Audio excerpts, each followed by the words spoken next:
We do YouTube. Welcome to Hip Hop World. It's your boy Papa Benji. We are back with another visual today. Y'all know these visuals get very critical. Without further ado, I really appreciate everybody who been rocking with me. Y'all really the GOAT to fit me in the squad, man. Without further ado, God bless you all. Happy New Year's, and let's lock it in, man. I think access to the firearm is a fundamental human dignity. It's a fundamental human right. 30-year-old Cody Wilson is a self-described gun rights advocate and crypto-anarchist, which means he believes in decentralization of information. He's also been labeled one of the most dangerous people in the world. How many times have you been sued in this business? I can't count. I can't count. Half the states in this country who sued me, this so-called free country. What got you into 3D printing guns? When I got my cease and desist from the ATF. If ATF kicked in your door and they found this, what kind of time would you be looking at, you think? I don't even know.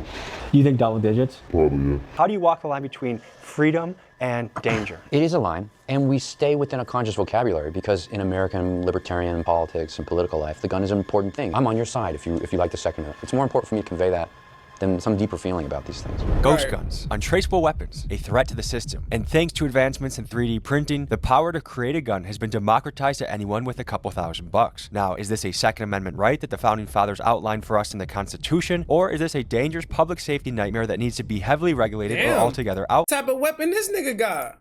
Today, we take a deep dive into this world. We sit down with Cody Wilson, a controversial figure who invented and printed the first 3D gun, and he currently runs the biggest ghost gun company in the United States. We speak with Michael Cargill, a gun rights activist who took on the ATF all the way to the Supreme Court and won. And finally, we go underground to interview a 3D gun printer running a highly illegal ghost gun enterprise. But before— Damn, is this even legal, bro? Like, keep it a bean. Is this shit legal, bro?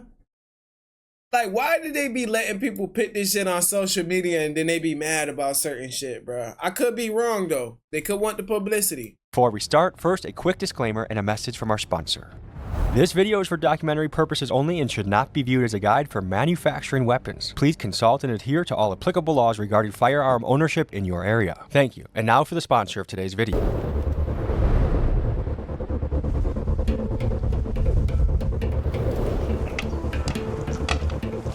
Gentlemen. Tommy G. Cody.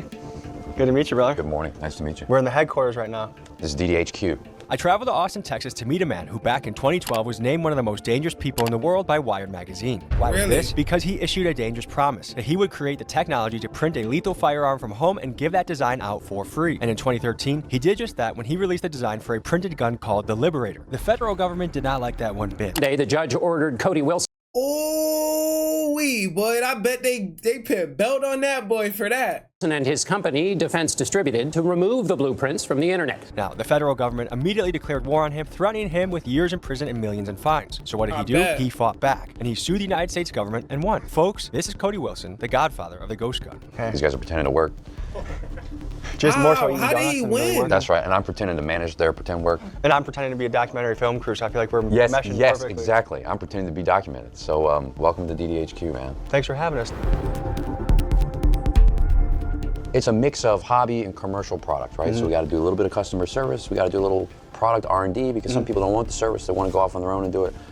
And it's a mix of 3D printing, CNC milling, and then what we call 80% receivers, which have been very popular in the last couple of years. These things are made here, they're serviced here, they're developed and tested here. What does that flag represent? This is a Texan flag, all right? This is called the Goliad flag, or sometimes called Philip Dimmitt's bloody arm flag. But it flew at La Bahia at the beginning of the Texan Revolution. I come from the American libertarian tradition, which is older than just America. It's an Anglo-American tradition. I come from that. I'm one of its logical consequences. And so in some respects, I'm just a shit lib living in America. When you really came onto the scene about 7 years ago, there was a lot of media about you. What has changed in your ideology or your mission in the last 7 years? I've become more cynical, but I've also become more practical. And whereas I might have been an idealist in both like a normal sense and as a philosopher, now I'm a realist. I believe that guns are real objects. And I believe that just because they're real objects, that doesn't mean we can understand them. And what we've demonstrated in this company alone has been that the more the law tries to attach to or understand these real objects, the more invisible and withdrawn they become from us. Like I was just thinking on the drive here, what would our founding fathers think if they saw what is happening in our government right now, where so many of our politicians are bought, so many of our politicians are motivated by greed, so many of our politicians are making laws that make it harder for the business owners, the working class people to thrive in this country. That's a fact. They would have stuck a musket up Pelosi's ass, all these people that are insider trading, all these people that are passing the laws, they would have put them out in the street. When you take a pulse of where the American people are right now and their potential for revolution, how would you grade the situation, the climate? a nullity. It's a zero. It's dead. I mean, the American people, let's say, of the Revolutionary period, were violent people. They were an interesting, bloody, vulgar people. Yeah. And we want to think about them in romantic terms and think that they were noble. And of course, there's nobility in their violence, but fundamentally, they were an aggressive, violent people. How many times have you been sued in this business? I can't count. I can't count. Half the states in this country have sued me, this so-called free country. What you begin to see behind the curtain very quickly, not too far, is that you have what is nominally permitted, what is said to be allowed in this country, and what is actually permitted. A lot of what we build here, a lot of what you're seeing, is the... And that's the law of physics. You gotta outsmart the law, because they would definitely try and... If they would have had the opportunity to take control of this corporation, they would have. Assembly of a certain kind of piece of equipment. Best believe they making switches. Because what we like to make for the user at home is a capacity to finish some of these gun parts. You give them the bones and the skeleton, yeah, but they breathe the life into the gun. That's very good. Sometimes they have to add a little to the skeleton, or let's say take a few things away because, you know, the diamond is in the rough, right? They got to move some of that rough around, and that's what this equipment is. One of the things Defense Distributed makes is a milling machine called the Ghost Gunner. Think of it as a 3D printer but in reverse. Instead of adding plastic layer by layer, this machine uses a spinning cutter to carve away metal. It takes a raw block of aluminum and precisely mills it down to the intended firearm component, giving the owner of this printer the freedom to create gun parts as they please. This is That's some crazy ass shit right there, bro. A fucking metal 3D printer. Crazy. He's a notorious Texas lawyer known for getting absolute super threats off with little to no jail time. He comments on what he's seen in Texas representing murder cases and his overall understanding of the legality of ghost guns. If I were to buy a weapon right now at a local gun store, it has to be registered. If I buy a gun, it's probably been shot already. And each time a gun is shot, it leaves a fingerprint or like an imprint on the shell casings. And that shell casing will be connected to that gun. So anytime that shell casing or a similar shell casing is found in any type of criminal case, they're gonna link it to that gun, right? So where ghost guns come in handy is that it doesn't really register at all. So it just prevents the police from investigating that portion of where they're linking that shell casing to a specific gun. Wow. Ain't that a bitch, huh? That's how they can trace the gun. To dive into this 3D gun printing world, we're now gonna meet with a guy that does it on a very small scale and ask him questions about what he does, but it's very sketchy, the area that he's in. There's a lot of federal pressure right now, and so we are parking our car in an undisclosed location in the United States, and he's gonna come pick us up without our cell phone in his car and take us to a site where we'll see the 3D printing of the guns. It just makes me think that there's kind of this two-tiered system in this country. And I get both sides, but if you're a massive weapons manufacturer with a publicly traded stock, you can do this in broad daylight and make billions of dollars doing it, but a little mom and pop shop doing it and believing the same Second Amendment that the major manufacturer believes in has to hide under the fear that they might get arrested by the ATF or some three-letter agency.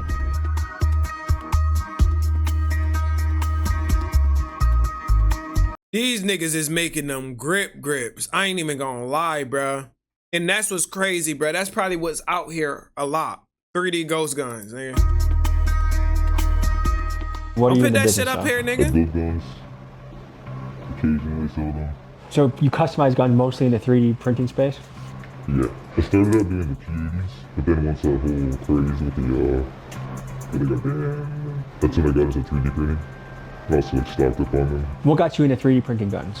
When I got my cease and desist from the ATF. That's when you started printing guns? Yeah, out of just pure like passion for guns. And what do they ask you to cease and desist from? So basically, if I buy a firearm, they're allowed to come to my house anytime, unannounced, except that I still have it. And are you able to say vaguely why that is? It ended up in the wrong hands, getting across the border. And did it end in a casualty? It did, yeah. Okay, so this thing looks already to be like a substantial piece, and I'd flip that around. Oh, well, yeah. Okay. All right. Yeah, I'm a gun expert, by the way, guys. All right, this is an unfinished receiver. The big guys for the military, just like the little guys, traffic in this same object. But it's an unregulated object. Even though it looks like it's already well on its way to being something serious or something legal or regulated, it is not. When you say the military guys traffic this stuff, what do you mean? There's an economy of objects like this, both an above ground and an underground economy. This economy happens because the main large-scale prime contractor manufacturers, they need unfinished goods just like the rest of us. That's modern capitalism. So they might go to Eastern Europe or they might go to Taiwan and they would say, hey, you can contract manufacture this for me, import it into the United States, and you can do all this work to it, and it's still not a gun and it's still not really seen by the law yet until I, the manufacturer, touch it. And that keeps things cheap, but it also is like the thing that keeps this entire underground economy going, because these objects already existed, always existed outside the law. And now the at-home user wants them as much as the prime contract manufacturers. Talk to me about some of your favorites. Bro, I'm listening, bro. I'm all ears right now, bro. This some crazy shit. I ain't even gonna lie. 3D printed guns on the table. So this one I actually just did last night. And So the whole thing is 3D printed? yeah, so that whole lower is 3D printed. You just put together the parts kit. So you have to add the metal in yourself? Yeah, and then you have to get when you're 3D printing, you gotta get the tolerances just right. And a machine like that takes a whole day to do just this? Yeah, there are faster ones, but that machine's meant more for stronger materials, so it does take a bit longer. You want to see a ghost gun? Yeah. Do y'all see this? See how beautiful this is and very customizable? I like it. So you're just missing the top part, right? Yeah. But this right here looks just like how mine would look like on the inside. What I see is like threat financially to the gun manufacturers, saying there's no way we can make money off of these people anymore. Folks, for context, we are currently in the middle of a golden age for weapons manufacturers. In 2024, companies like Raytheon logged record-breaking profits, with their stock price seeming to match the upward trend of deaths in Gaza. And it begs the question, why is the law so swift to crush an individual for creating a ghost gun in his garage, yet silent when there are arguably companies contributing to war crimes in places like Israel? And some say it feels like a two-tier justice system, where the individual gets a prison sentence while the corporate interests make annual profits in the billions. I look at ghost guns in a very similar way that I look at I just said that if they had the option to control that shit, they would. magic mushrooms, which is, part of me thinks everyone should have the right and access to use those things as they wish as a free American. But the other part of me is aware that these things are sacred and dangerous and have a lot of power, and you should be careful. So how do you walk the line between freedom and danger? It is a line, and we stay within a conscious vocabulary because in American libertarian politics and political life, the gun is an important thing. It's a revered thing. There's a certain American civic religion about the firearm, and we try to honor that and keep that language so that people understand that we're friendlies. I'm on your side if you like the Second Amendment. I'm on your side, right? It's more important for me to convey that than some deeper feeling about these things. The gun is some kind of centerpiece of a psychodrama, of a legal drama, of the evolution of the change of our state, world states, the role of the individual in society. Everything is at stake with these things. And I see California, states that would nominally be free, or nominally have some of this conversation with you, attempting things that I would not believe to be possible just 5 years ago. It's breathtaking to me. And it feels like a civil war to me. Walk us through what we're looking at right here. Yeah, all right, fine. This is the G80 system. What he's referring to, the G80, is the nickname of a Glock-compatible 80% frame. And they say 80% because it's an unfinished piece of high-strength plastic that looks like a grip but isn't legally a firearm yet. To make it functional, you simply have to cut away the blocking material, drill the pinholes, and add the trigger group, firing pin, and slide. And this is the innovation that Cody wants the masses to have access to 3D print. Okay. This is the brand new thing we're doing, which combines all the That's some crazy shit right here, bro. They getting deep into that shit, rebuilding that shit. techniques, learning, everything we've synthesized over the past few years, okay? So it's a little bit of printing, it's a little bit of milling, right? You print this part at home, you mill this part at home, or finish it by hand with some fixtures. This is where both of your systems kind of intermesh. That's right, because the law moved, all right? The law said a part like this looks too much like a gun. So now no one can sell you something like this to finish, all right? So you have to take this thing and remove it from the legal context. This has to become information. Now the gun part has to become this strange, unidentifiable, not clearly convertible component. Does this look like anything to you necessarily, you know? If you saw this like in a fucking trash can, would you be like, oh, I found a firearm? It becomes more illegible, and that's our task. Our task is to always create more and more ambiguous objects and products. So this could be done way more simply, but you, in order to go within the rule of the law, you have to keep making it more and more obscure. Yes, because the law chases this object. To a person that has never heard of the G80, just... That's some crazy shit, bro. Like, what the hell, bro? Like, when you thinking about it, bro, like, nigga is really smart, bro. Like, damn. Give us a breakdown. The G80 is the next system in unfinished 80% firearms. Okay, the law says, well, all we know, this is the Supreme Court of the United States, and its supreme legislation says, Well, all we know is it needs to take longer than an hour to make, and it probably shouldn't look like a gun when you start. Thank you, Supreme Court. Okay, well, we follow the Supreme guidance of the Supreme Court, and we say it takes longer than an hour to make, it doesn't look like a gun, your grandma wouldn't necessarily know what it is, therefore it complies. And of course, California, Gavin Newsom, President Newsom, will crush the shit out of us when we're a successful company. And the next company will come in and say, well, this is the tweak that we've made, and that's what you can look forward to in developing guns in this country. Yeah, it's always gonna be somebody that's gonna polish where you messed up at for sure. Switch carries a high penalty. I believe in many places it's 10 years. Does a ghost gun carry a similar enhanced penalty? I haven't seen enhanced penalties. In my experience, I have not, because a firearm is still a firearm as long as you can prove that this is an object that can kill people. Right. So if I was a prosecutor, right? Switch it around. If I was a prosecutor and I'm going to argue that this defendant right here, this one right here, he killed somebody. Not only did he kill somebody with a gun, he killed somebody with a gun that was unregistered. This means this individual right here is trying to hide and mark his tracks. He needs to burn in prison. In fact, I'm going to ask you, the jury, to not only convict him, but to get the death penalty, because this exceeds just 99 years. He needs to pay. And people who commit crimes and wants to destroy the community and hide the killings that they do, they need to die. And in the state of Texas, we have the death penalty. How much does the machine cost? How much does it cost to make this in materials, and what can you sell it for? So that machine, at the time, it cost about $1,400, but I got it for about $500. What if it's self-defense? Do they still need to die, or if it's an intentional kill? How much can you sell this for? This completed, probably anywhere from $750 to $900. And what kind of person is buying this? Someone that's gonna throw it away. Creating it is a hobbyist thing, but selling them, the guy that's buying it, usually has a particular reason. You can kind of get the idea, I think. And how do you feel about that? I don't really. Does that make sense? On the website of Cody's company, for free, they have dozens of files that can be downloaded and 3D printed into various gun components. And because it's on the internet, that means that it could be printed by a well-meaning, law-abiding hobbyist gun owner, but it also means that guys like Jay in his garage can build a weapon to sell to a guy planning a murder. And that, in a nutshell, is the crux of the controversy surrounding Cody's mission. Okay, so this is interesting. So this is total downloads. Yeah, that would significantly put a damp in certain shit, bro. I ain't gonna hold you, bro. I gotta be thinking a little bit. I can't say too much, but damn, I gotta check them out. Of just the digital product you guys have. For the month, yeah. For the month? Yeah. Wow. Dude, we run the biggest file share inside the world on guns. And of these almost 300,000 downloads, how many of them you think come to fruition with a real operable firearm? Very few. And this map you're seeing here has gone one step further, and it says the files for these things cannot be left to be downloaded unrestricted to California or to people in Washington. So is your site blocked in California? Yes. Similar to how Pornhub is blocked in Texas? It's the same thing. People in the last few years have seen, oh, what the f, gotta use an ID to use a porn site. It's the same thing now with other forms of information, not just porn. Now gun files are going to be restricted in different states in different ways on the internet. The internet itself is breaking up. Your company was among the first to have a particular... What'd he say? Similar to how Pornhub is blocked in Texas? It's the same thing. People in the last few years have seen, oh, what the f, gotta use an ID to use a porn site. It's the same thing now with other forms of information, not just porn. Now gun files are going to be restricted in different states in different ways on the internet. The internet itself is breaking up. Your company was among the first to have a particular digital download, or the antecedent of what today is. Just get your gun license. The ghost gun download. I don't know if I'm hitting that right, but can you... No, it's interesting to see how you're talking about it, yeah. And actually that's really smart, because how it was talked about in 2013 was this is the first 3D printed gun. Well, what was the real innovation? I think it was the first 3D file for a 3D printable gun. It was the first gun you could go download. It was the first gun you could think of, hey, where do I get that gun? Oh yeah, I go online to get that gun. I'm gonna pull this out for you. This is actually the first 3D printed gun.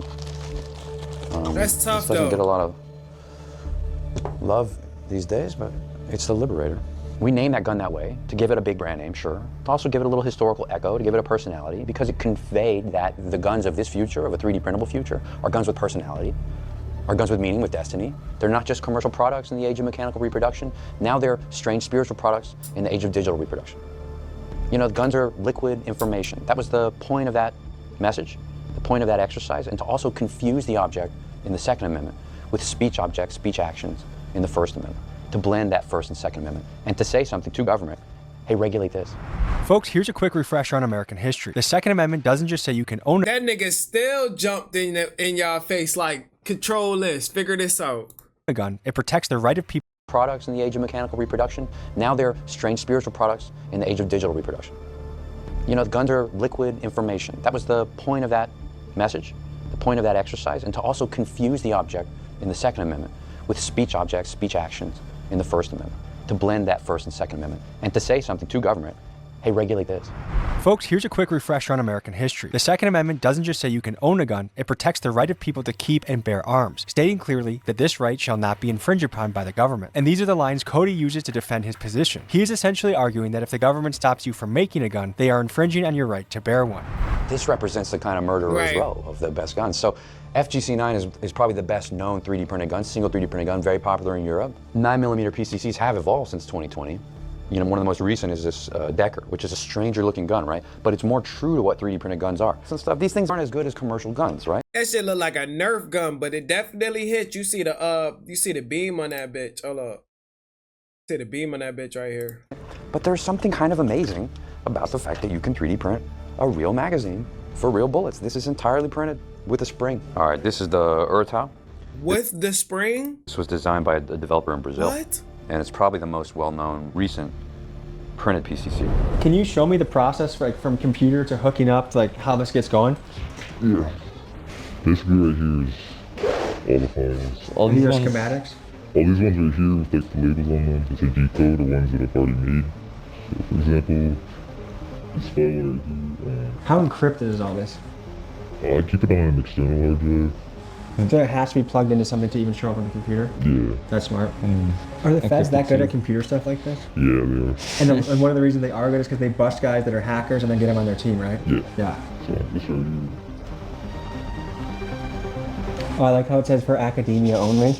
Situation is this. There's a Scientology has hired people that stalk my home, and I want to take care of them without any issues. Allegedly. Cool. Cool. So go into that file, and you basically just. So that's it. This is what it would print, and then you put the rest together yourself. Now, what if I had a computer and I had only this? Forget all the ammo, explosives, all the crazy stuff. I just had a pistol, schematic. How much in trouble would I get? Without actually making it, just having that file on my computer. You actually wouldn't if it was as long as it's not like fully auto or anything. So it's legal to have. Yes, it's legal to make and for yourself, but not.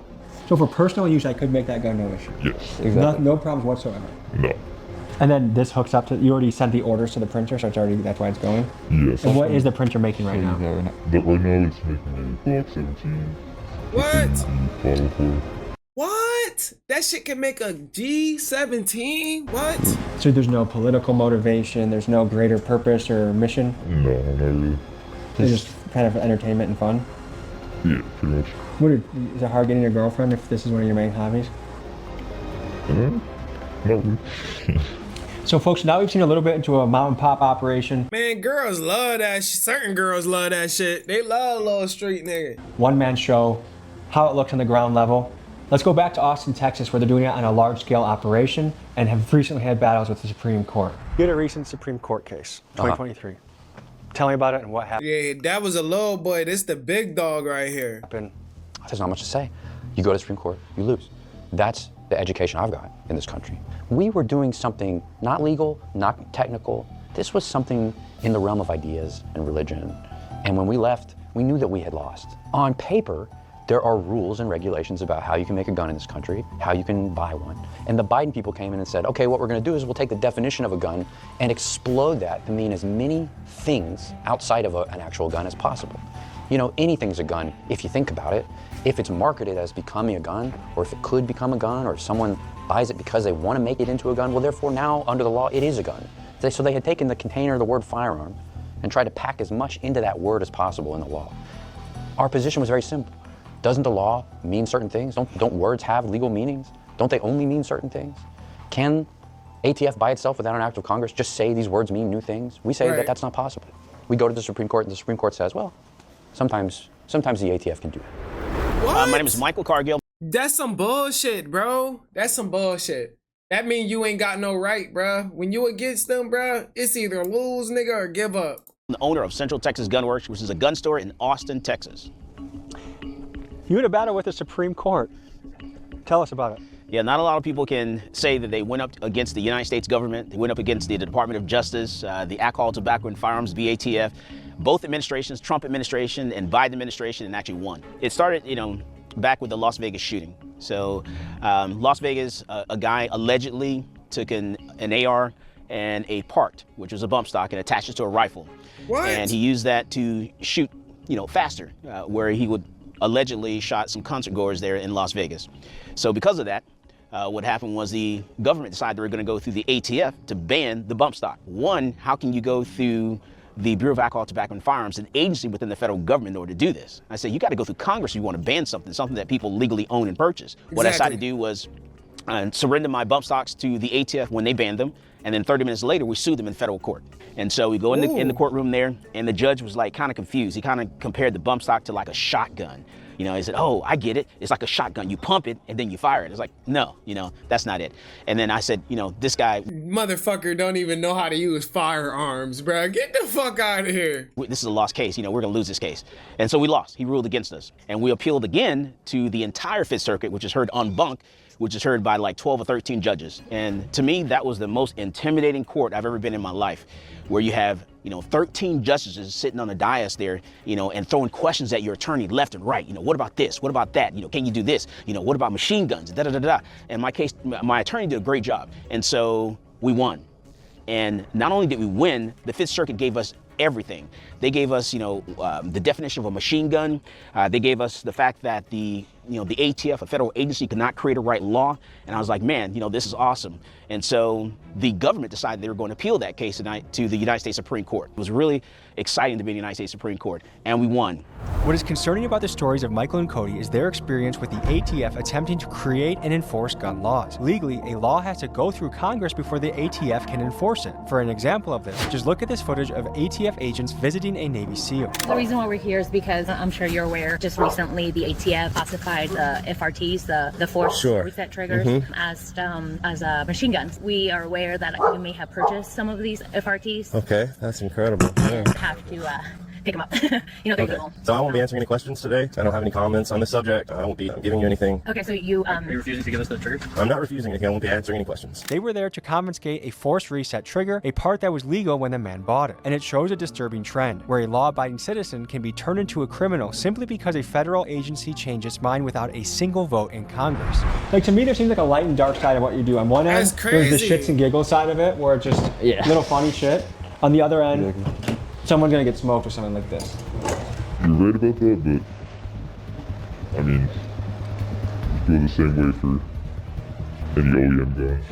So it's similar to what a gun manufacturer would say. Hey, I'm Smith & Wesson. We're doing quite well this year.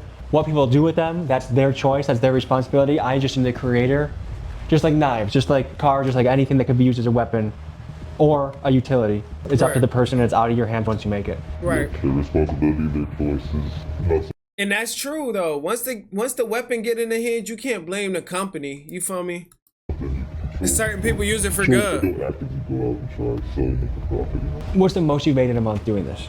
It's been more of a hobby, but it's more of the drugs that I sell. The funness kind of. If ATF kicked in your door and they found this, all this, what kind of time would you be looking at, you think? I don't even know. You think double digits? Probably, yeah. Some of what he's working on though? Yeah. Like when we're kind of after we're doing this maybe, because really so much of the heart of our operation is manipulating not even the real object, but the virtual object. Something really important happened after 2020, okay? And it's called the Bamboo Labs X1 Carbon. This thing is $1,200 and it is on the money. And you are making quality gun parts, okay? This has changed everything. Wow, and look how dexterous it is. So fast, and all these micro compensations, all this physical adjustments. Okay, this is high-tech stuff and it's affordable. This is ridiculously cheap. What you're seeing are 3 different Glock frames, G80 grip modules, being printed at the same time. They'll all be done within a handful of hours. This piece evolves from already printable Glock frames. We take what's regulated about that part and remove it. And then we create something that it's no longer a frame, because frame has a legal meaning. Now it's a grip. There's so much legal dancing you have to do. Yes, you have to be a kind of mystic. You have to be a wizard. You have to be a nerd. You have to be a lot of things. And among other things, you have to think like a criminal. You have to break the law in your mind first to know where the right design parameters are. You know, oh, if I make it this way, the law doesn't even see it. It's invisible to the law. You know, that's the design choice. That's why it's made this way, so that the law truly. And that's crazy. That's crazy. You feel me? In order to be successful, you definitely got to find a in and out route in order to still be successful, no matter what you do, you know? Really is seeing ghosts, right?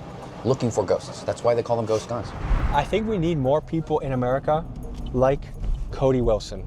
People that are idealists, people that are almost on a religious crusade for the people, by the people, against the government. The state has gotten so overwhelmingly powerful that to have a voice that's willing to experience lawsuits across many states, or federal lawsuits, or bankruptcy, or even prison, I just admire someone's.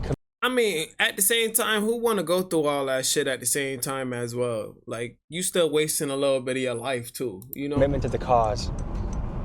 And I do feel like there's a rattling, especially amongst the younger people in this country, that we're so disenchanted, disenfranchised, that we are being energized into movement against the state. And I, as a proud American, appreciate that. Second Amendment, big thing in America. Do you believe that you should have the right to make your own guns at will? Yes, I do that. Can you speak about your overall philosophy about guns, about the Second Amendment, about the American right? The reason I got into this business in the first place is because I wanted to make sure that everyone in my family had the tools needed to protect themselves. I wanted to make sure they had a gun. I wanted to make sure my family were proficient with firearms. You know, I wanted to make sure they knew what the law was and how to react when stopped by law enforcement. So that's why, you know, I got into the gun industry. And so my grandmother at 70 years old decided she was gonna, you know, go back to college and get a college degree at 70. At 70? And so she went back to college because she wanted to become a nurse. While my grandmother was traveling from a library, sitting at a bus stop waiting for a bus to come, a guy came along, mugged her, and raped her. So because of that, I decided I wanted to make sure that everyone in my family, including the females in my family, had the tools they needed to protect themselves. I wanted them to get a gun, I wanted them to know what the law was, and I wanted them to be able to defend themselves and send those little bastards up the escalator to Jesus. So that's why I started selling guns. I teach the classes because, you know, I wanted to make sure my family knew what their rights were.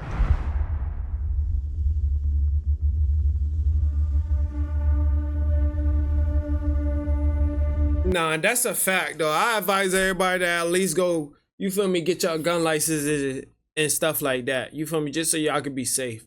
Learn how to manage y'all firearms and stuff. I ain't got mine, but I'm gonna go get it. For sure. That's the Ghost? So this is the polymer 80. It's what caused the ATF to do their rule change. The difference between this and others is essentially the frame. This plastic part is the firearm legally.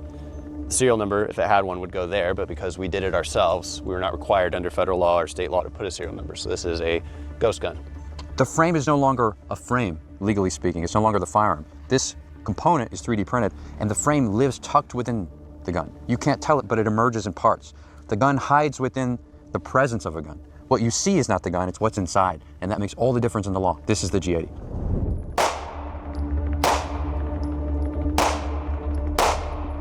Crazy. That shit hit too. Let me show you what else you can 3D print. This thing doesn't just have to live in the footprint of a Glock, it can live in a totally different body. I want you guys to see what this guy does. What the hell is this? Yeah. Yeah, I want to see how that shit shoot.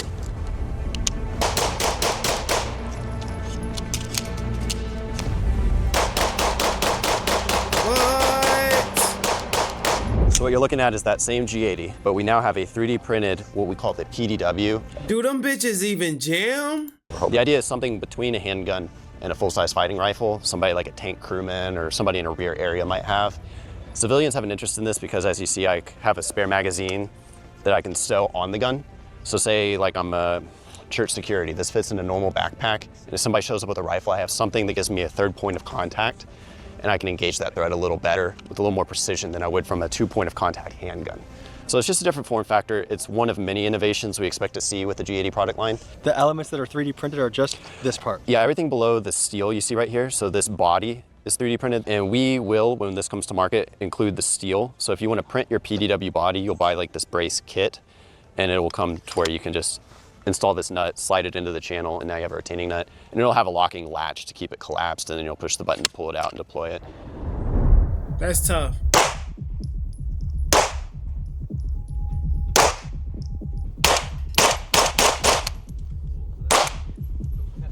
I have a line in my head where you see someone with that and you're like, holy shit, it's Jason Bourne. Yeah.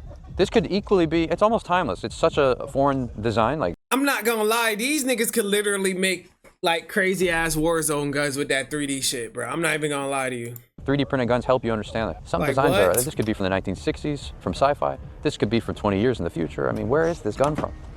So you do have a great pessimism about your life work right now. You think it's going to end by getting crushed by the government. No. It's just, you have to assume. You just have to assume. All right, these forces are too big. This government is too large. It is too impersonal. And it doesn't care about, you know, the law or these little ideas that you have. It's almost all accidental. You have to understand, these are like big cosmic forces. It's like gods that don't even know that you exist. You know, you're not, you're See, and that's only when you messing with a certain type of power. When you dealing with this shit, this kind of shit can change the world, bro. Firearms like this can change the fucking world. The economy as we know it, bro. This is a $1 billion company, bro. That's like figuring out a legal way to make money. Nigga, you rich forever. You getting what I'm saying? Certain stuff like that. Especially knowing how to build a car. Just like the dude who knew how to make gasoline out of garbage and trash. You know? Certain shit like that is like life-changing shit. less than an insect. You will be destroyed when you're near all of these forces. It just happens. That's what it is to be involved with this. So, what kind of artistic performance, aesthetic development, you know, you have to think outside of these traditional left-right terms. Now that you've had more than a decade under your belt doing this, what are your immediate goals or things that you are trying to achieve? Yeah, my immediate goal is a thing called G80. All right, I watched how the Biden people took the best business in our field, polymer 80, just wipe it out of business without a thought, really, and without much effort, right? Like, okay, we can fiddle with the definition of one word and collapse an American company. And some of that is because polymer 80 collapsed under the weight of its own success. All right, well, luckily we're not successful, okay? Luckily we're more nimble for that reason. And we can teach, like we've always done, what's the name of this company? Defense Distributed. You can spread the IP out. You can push the sites of production around. It can be a network. You don't have to have one big business in this field. It will always be hobbyists and hackers and incels, this distributed kind of wave of people. We're teaching that. But another of my big goals is to show that, like, there was no success in crushing polymer 80. That was nihilistic, it was naked, it was opportunistic. It wasn't a victory or accomplishment in the law or ideology. All that legal accomplishment did was push the products and the development and the technology the next level deeper. Okay, right. You can't make a frame now because it looks too much like a gun. Well, I'm gonna sell you something that doesn't look like a gun. You just make products that are more ambiguous. What do you think that there's major gun companies like Smith & Wesson, Ruger? Yeah, just make something that don't look like a gun, you know? This could be a weapon for all I know. Shit. Beretta out there that can make millions and millions of dollars every year. So they can sell into Ukraine, they can sell into Israel, they can sell into countries that are actively at war. They have quarterly bonuses, they have stock options, no prison. But if someone finds this on you, it's a really big deal. What do you think about that kind of two-sided system? I mean, obviously, I think it's I feel like gun companies are a part of the government as well. You know what I'm saying? They are part of the same shit the Illuminati on. Cause y'all feed war, bro. Y'all feed war. Whoever make weapons, y'all feed war, bro. Y'all have to be the top of the top, bro. Literally, bro. Like, that's bullshit. Definitely. So do you have a bit of a nihilistic view on society? Like, it's a bit fucked. The big corporations win, the little guys get screwed, so might as well have fun while you're at it? Yeah, exactly. These gun manufacturers are, you know, if they do business here and abroad, they're part of the military-industrial complex. And if we democratize where anyone could have a gun printer in their home, there are huge business interests that we're hurting.